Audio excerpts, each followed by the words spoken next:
The day starts before dawn. She opens the doors of her modest yet bustling restaurant, already thinking about the long list of tasks awaiting her. Every morning, she wipes the tables, checks the inventory, and ensures the kitchen staff is ready for the busy day ahead. Her hands are calloused from years of relentless work, but she takes pride in her restaurant. It's her life's work, built from scratch with her husband. As customers start to trickle in, the clinking of plates and the hum of conversation fill the air. From the outside, everything appears to be perfect. The couple is seen as a hard-working team, each playing their role to keep the business running. Yet, she can't help but feel the growing weight of imbalance.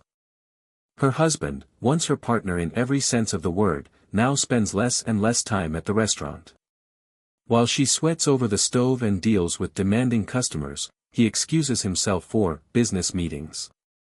These meetings, he claims, are crucial for expanding their ventures and securing a brighter future. She believes him. After all, isn't trust the foundation of every marriage? Still, a gnawing unease begins to settle in her mind. His meetings always seem to be at luxury hotels, far from the world she knows. He rarely shares details of these meetings, brushing off her questions with vague assurances. He comes home late, smelling faintly of expensive cologne she doesn't recognize. And then there are the expenses, large sums charged to their joint account for lavish dinners and unexplained stays. She tells herself that these are the sacrifices of building a successful business. Yet, each time she hears his phone buzz and sees him step away with a cryptic glance, she feels a pang of doubt. She brushes it aside, convincing herself that she's imagining things. Her days blur together, working long hours, managing staff, and trying to keep the business afloat. Meanwhile, her husband grows increasingly distant, leaving her to shoulder more of the burden. She doesn't complain, even as exhaustion weighs heavily on her. She believes that their shared dream of success will make it all worthwhile. As weeks turn into months, however, the distance between them becomes impossible to ignore. He begins to cancel plans at the last minute, often citing an urgent meeting or unforeseen travel. When she attempts to bring up her concerns, he dismisses them with a tired smile, assuring her that he's doing all of this for their future. One evening, while closing the restaurant alone, she sits at a corner table, staring at the ledger. Her eyes drift to her phone, where an unread message from her husband simply says, "Working late again. Don't wait up." She sets the phone down and exhales deeply, her mind racing with unanswered questions. Her intuition tells her something isn't right. It's a feeling she can no longer ignore. For years, she trusted him without question. Now, doubt begins to creep into every corner of her mind. She decides, quietly and resolutely, that it's time to seek the truth. The foundation of their partnership feels shaky, yet she remains determined. If there's anything amiss, she will uncover it, not out of revenge, but because she deserves clarity. At first, she doesn't know where to begin. Her instincts tell her something is wrong, but a part of her still clings to the belief that this might all be a misunderstanding. So she starts with observation, keeping a mental note of everything unusual. If you're enjoying this video and felt a connection to this powerful story, make sure to hit that like button to show your support and subscribe to our channel. The first thing she notices is how guarded he has become with his phone. He never used to care much about it, leaving it around the house or on the restaurant counter. Now, it's always in his pocket or face down on the table. When a notification pings, he reacts instantly, sometimes leaving the room to answer. She doesn't say anything at first, but she starts paying closer attention. One evening, as they sit on the couch, he's scrolling on his phone while pretending to watch TV. She asks casually, "Who are you texting?" He looks up, startled for a brief moment, before replying, "Just work stuff. You know how it is." She nods, pretending to accept his answer, but she notices how quickly he closes the app afterward. A week later, she gets her first real chance.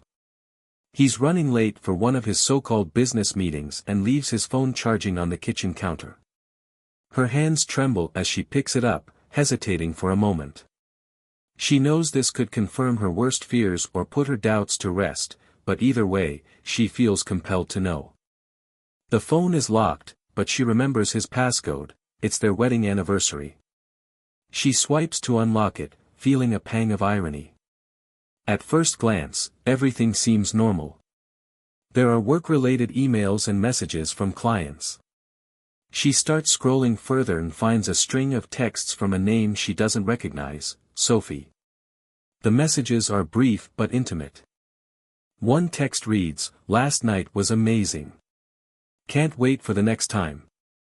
Her heart sinks. She screenshots the messages and sends them to her own phone, careful to delete any trace of her actions. Then she puts the phone back exactly as it was. That night, she lies awake, replaying everything in her mind. She thinks about how distant he's been, the hotel charges she noticed on their account, and now these texts. Her instincts were right, but she knows she can't accuse him without more evidence. Over the next few days, she becomes more methodical. She starts by checking their joint bank account, something she rarely does because he handles most of the finances. The records reveal multiple charges at the same luxury hotel, often on nights when he claimed to be working late. Each charge feels like a knife in her chest, but she doesn't stop. She decides to confide in her best friend, Rachel. Over coffee in the empty restaurant before opening hours, she lays everything out, the texts, the hotel charges, and her growing suspicion. Rachel listens carefully, her face a mix of sympathy and outrage. "You need proof," she says firmly. "If you confront him now, he'll deny everything." Taking Rachel's advice, she decides to dig deeper. She starts by going through his closet while he's out. Hidden in the inside pocket of one of his suit jackets, she finds a crumpled hotel receipt. The date matches a night he said he was meeting a supplier. The receipt includes charges for 2 meals and a bottle of expensive wine. She takes photos of it, adding it to her growing collection of evidence. Her next move is more drastic. She contacts a private investigator, someone Rachel recommends. It feels extreme, but she knows she needs clarity, not just for herself but to ensure there's no room for him to manipulate the situation. She provides the investigator with his schedule, the name of the hotel, and even a few of the suspicious text messages. Days turn into weeks as she waits for updates. The investigator keeps her informed, sending photos and details. Each update confirms what she already suspected. There's no denying it now, her husband is cheating. The images show him arriving at the hotel with a woman she doesn't recognize, laughing together at the bar, and walking into a room late at night. She looks at the photos in disbelief. Each one is like a slap to the face, but instead of breaking her, they fuel her determination. She compiles everything, the texts, the receipts, the bank statements, and now the photos, into a folder. She's not sure how she'll use it yet, but she knows she needs to confront him. As she prepares, she starts noticing other changes in his behavior. He seems more distracted than ever, often avoiding her eyes during conversations. He's coming home later and later, using flimsy excuses like traffic or last-minute calls. She remains calm, pretending not to notice, but inside, she's seething. Finally, the private investigator gives her the final piece of the puzzle, a detailed account of her husband's movements. On the night of one of his so-called meetings, he didn't just meet the woman for dinner. They spent hours together in a hotel room, leaving only in the early hours of the morning. The report includes timestamps and even more photos. She reads the report carefully, feeling a strange mix of heartbreak and relief. The truth is painful, but at least she has it now. There's no more room for doubt. She knows it's time to confront him, but she's not going to do it impulsively. She's going to make sure the confrontation is on her terms, in a way that leaves no room for him to deny or deflect. With everything in place, she starts planning the confrontation meticulously.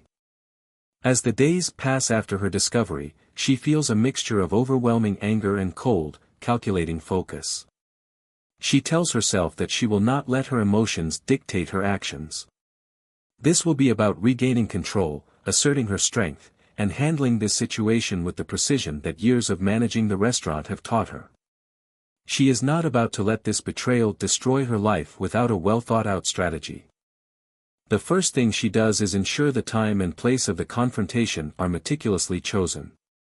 She knows her husband's reactions can be unpredictable, and she wants to ensure they are in a neutral, controlled environment where she can keep her emotions in check.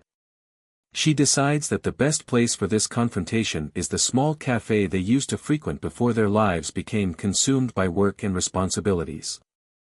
Back then, the cafe was a symbol of their bond, a place where they had long conversations, shared aspirations, and dreamed of a future together. The contrast now feels almost poetic, but that's the reason it must be there. She texts her husband, asking if he has time to meet up for a coffee. He agrees, not suspecting anything is wrong, and arranges a time that fits his busy schedule. She knows he'll likely be on edge, possibly worried about his business meetings, but she won't let that stop her. The next task is ensuring she has all the evidence neatly prepared. She spends hours compiling everything. The text messages, those painful, intimate exchanges between her husband and the woman, Sophie, are printed and carefully arranged in a folder. She lays out the bank statements, highlighting the expensive hotel charges on the nights he claimed to be working late. The hotel receipts are there too, with the clear indication that the charges were for 2 people. Her heart aches as she stares at the receipts, especially the ones where she finds charges for meals, alcohol, and even spa treatments.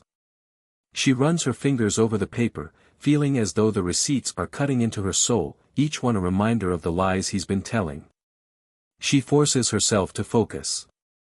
She doesn't have the luxury of breaking down now, this has to be a calm, controlled confrontation. She also prints out the photos provided by the private investigator. Each photo, taken at different times, shows her husband entering and leaving the luxury hotel with the other woman, Sophie.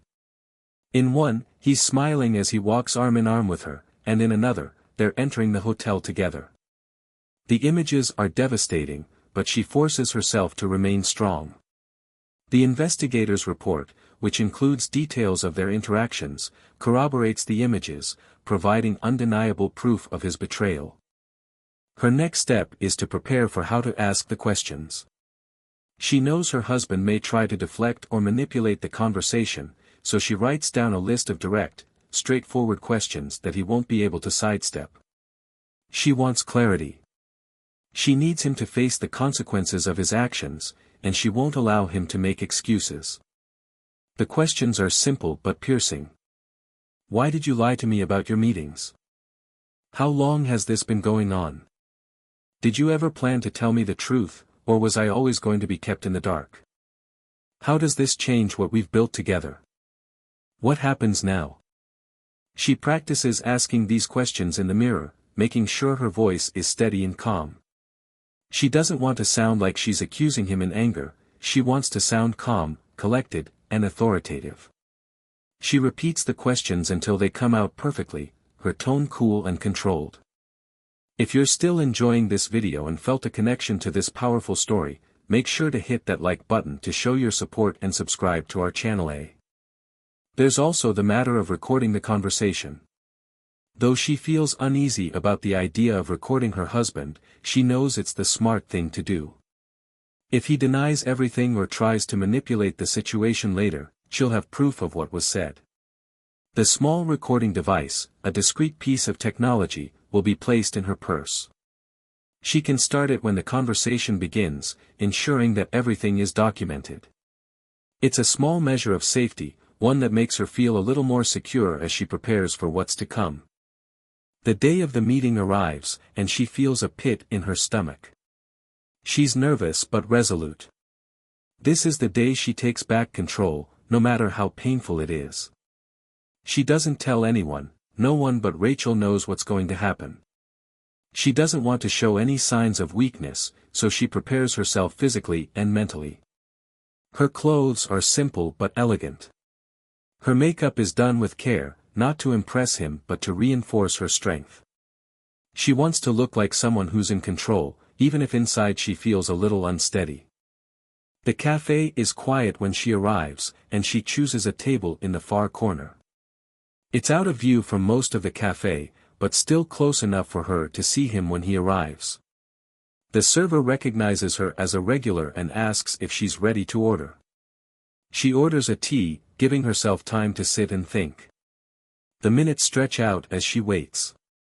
As the time draws closer, she keeps checking the clock. He's running late, which only fuels her anxiety. The last thing she wants is for him to walk in and for her to lose her composure. But she keeps telling herself that she's ready. This is the moment. When he arrives, he looks slightly flustered, but that's normal for him. He's always had a tendency to rush from one meeting to another, claiming he's busy. She greets him with a forced smile, making small talk as he sits down. His eyes immediately flick to the cup of tea she ordered, and he asks, "What's all this about? You said it was just for a quick coffee." She simply nods and sets the folder down on the table. He doesn't understand, doesn't yet realize that everything is about to change. "We need to talk," she says, her voice calm and steady. "About you, about your business meetings, and about the truth." The air between them grows heavy. Her husband, still unaware of what's coming, starts with a casual smile, leaning back in his chair, clearly assuming this is just another one of their regular conversations. But she knows, deep down, this is the moment everything changes. Her heart races, but she remains steady. There's no room for second-guessing now. As he takes a sip of his coffee, she places the folder in front of him. The clean, crisp paper inside seems almost cold, reflecting the reality that she's about to shatter everything he thinks he knows about their life together. He looks down at the folder and then back up at her, his expression flickering between curiosity and confusion. "Why the folder, babe? What's all this about?" he asks with a casual tone, but there's a tension in his voice that she can't ignore. His eyes dart to the folder again, but he's not quite connecting the dots. Without answering directly, she flips open the folder and begins pulling out the first piece of evidence. The text messages are the first thing she displays, neatly printed on high-quality paper for clarity. She slides them toward him, the words staring back at him with an undeniable truth. It's the conversation between him and Sophie, one of the many late-night messages. She's seen it 100 times already, Sophie's flirty tone, his words laced with secrecy. "I found these," she says, her voice steady, her hand pointing to the screen of the printed messages. "Can you explain them?" His face falters slightly, and she sees the first sign of discomfort. His eyes narrow as he scans the messages, and his fingers twitch, as if he's thinking of snatching the papers away or defending himself. But he doesn't. He stays silent for a moment, perhaps calculating the best way to respond. I don't know what you're talking about," he says, his voice growing defensive. "I mean, those are just some old messages. You're overreacting, that's all." She's prepared for this denial. She already expected it. But she's not about to let him off the hook so easily. She slides the second piece of evidence forward, the hotel receipts. The ones showing charges for a luxury suite, room service, and a massage for two. She leans in slightly, her gaze unwavering. "Then explain this," she says calmly. "These receipts are for two people. The dates align with the nights you told me you were away for business meetings. And tell me, why would you charge me for a business meeting at a hotel when you're supposed to be working late?" The air around them feels suffocating now, the silence between them as thick as smoke. He looks at the receipts, and for the first time, the mask slips. His breath hitches, and his lips press into a tight line. She watches him carefully, looking for any sign of remorse, guilt, or even acknowledgement. But instead, his first response is more excuses. "Look, that's not what you think. The meetings were important, business things. The hotel was just convenient. We were talking about some clients, and they, I don't know, suggested it. His voice falters slightly as he searches for something to say that will make the situation seem less real. You don't understand. Don't understand. She cuts him off sharply, leaning forward. Her voice, though calm, holds an edge now. I understand exactly what's going on. I understand that I've been lied to for months, no, for years. I understand that you've been taking business meetings at hotels, while I've been running this restaurant, slaving away, trying to keep things together. Meanwhile, you've been having an affair. His eyes widen, but he doesn't respond immediately. There's nothing he can say to deny the truth she's laid out before him. She watches him struggle, and for the first time in years, she sees him truly vulnerable. His bravado is gone, replaced by uncertainty. Still, he tries to salvage himself. He reaches for the folder, but she pulls it away, placing it on the seat next to her. Enough with the excuses, she says firmly, her voice cutting through the tension. I want the truth. All of it. Her words are like a challenge. She's no longer pleading or waiting for him to offer an explanation. This is a moment of reckoning, and she will not allow him to slip by with half-truths. Her next move is to pull out the private investigator's report. She opens the folder to the last page, where the photos of him and Sophie are laid out. The first photo is of him, unmistakably her husband, standing at the entrance of the hotel, looking casually dressed, a slight grin on his face, Sophie by his side. There's no denying it now. The images are clear, too vivid to be dismissed. She slides the photos toward him with an almost cruel calmness. These were taken by someone I hired. A private investigator. You've been caught, and you can no longer deny it. It's all right here, your lies, your deceit. He looks at the photos, and for the first time, he doesn't look away. His face is pale, and his lips tremble. He seems to struggle to find words. This isn't what it looks like. Oh, it's exactly what it looks like, she replies, her voice steady. And now I need you to explain to me how long this has been going on. How long have you been lying to me?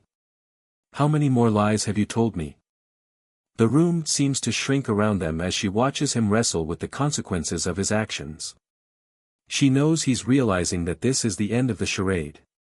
No more lies, no more pretending. It's the moment he's been dreading for months, perhaps even longer. I didn't mean to hurt you, he says, his voice barely above a whisper. It just happened. I'm sorry, okay? I'm sorry. I don't know what I was thinking. His apology feels hollow, as though he's trying to talk his way out of the situation instead of facing the reality of what he's done. She watches him, waiting for him to say something more meaningful. But there's nothing. I don't think you do understand, she says coldly, her voice dropping. You think saying sorry makes everything okay? That you can apologize your way out of destroying everything we've built? The truth is, I've been your wife, and I've worked for our life. I've given everything, while you've been with her. He looks up at her, his eyes filled with a mixture of guilt and fear. But she doesn't want to see his remorse. Not anymore. She finally takes a breath, sitting back in her chair. She's done. She's made her point. She's presented the evidence, forced him to see the truth. But even now, she's not finished. There's one last question that needs to be asked, the one question that could change everything. Now, she says, her voice soft but unwavering, what do we do now? The silence in the room feels deafening, a heavy weight hanging between them. It's almost as though the universe has paused, waiting for the next move, the next words to break the tension. She looks at him, her hands steady on the table, her mind racing with thoughts of the future. For so long, she had allowed herself to believe in their shared life, in the dreams they built together. And now? Now it's all shattering. Her husband doesn't respond immediately, his gaze fixed on the floor. He's no longer the confident man who walked into this room earlier. His posture slumps, his hands twisted in his lap, as if seeking a way out of the reality that she's laid before him. For a long moment, he doesn't speak. It's as if the weight of his own actions has stunned him into silence. But the longer he stays silent, the more resolute she becomes. The moment for words has passed, now it's time for actions. "Look at me," she says, her voice sharp but not angry. She's beyond anger now. She's done with the tears, done with the emotional weight of the lies. "You've already ruined everything. I don't need your excuses. What I need is for you to take responsibility. What I need is for you to tell me what happens next." He finally meets her eyes, but the apology that was once so easily mouthed now seems empty. He swallows hard, his voice a whisper, barely audible. "I don't know what to say," he admits, his words tinged with guilt. "I'm so sorry. I messed up. I didn't mean for it to get this far. I thought I could fix it, but I didn't." She feels a pang in her chest, but it's not the pang of love, it's the pang of realization that she's no longer the woman who could be easily swayed by his remorse. She's not the same woman who once trusted him blindly. The trust that was once so easily given has now been shattered beyond repair. "You didn't mean for it to get this far," she repeats, her voice trembling slightly, not with emotion, but with the sheer weight of her words. "How far did you think it would go? Did you think I wouldn't find out? Did you think I wouldn't notice?"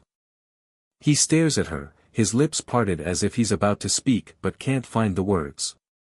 His eyes dart to the evidence she laid out before him, and then to the photos that now feel like a distant memory of a life they once had.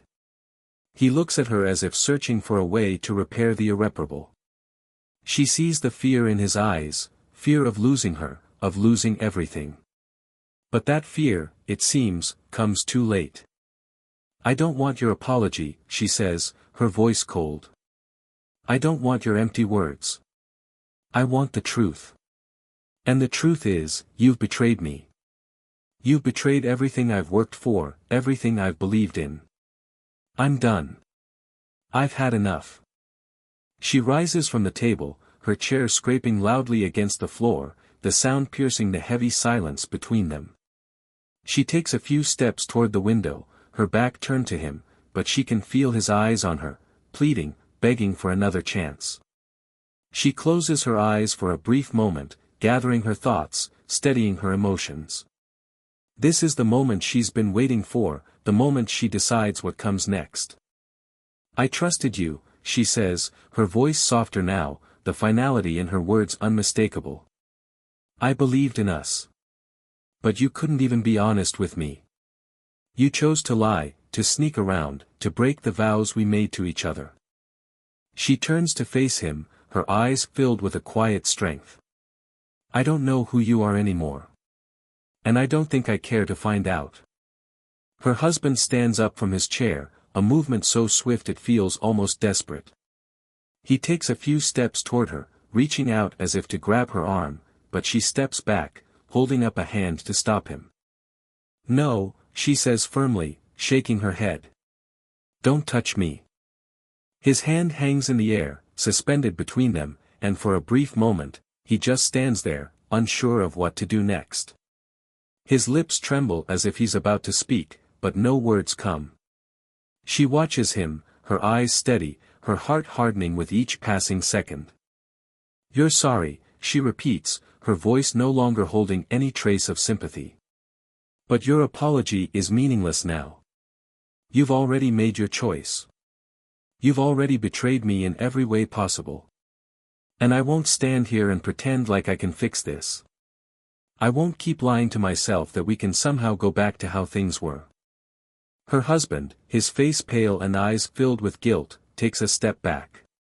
His hands shake as he places them on his hips, his shoulders hunched in defeat. For the first time in their entire marriage, he's the one who feels small. It's almost as if he's realizing, in that moment, the magnitude of his actions. He looks at her one last time, his voice barely a whisper. "I didn't mean to hurt you," he says again. "I love you."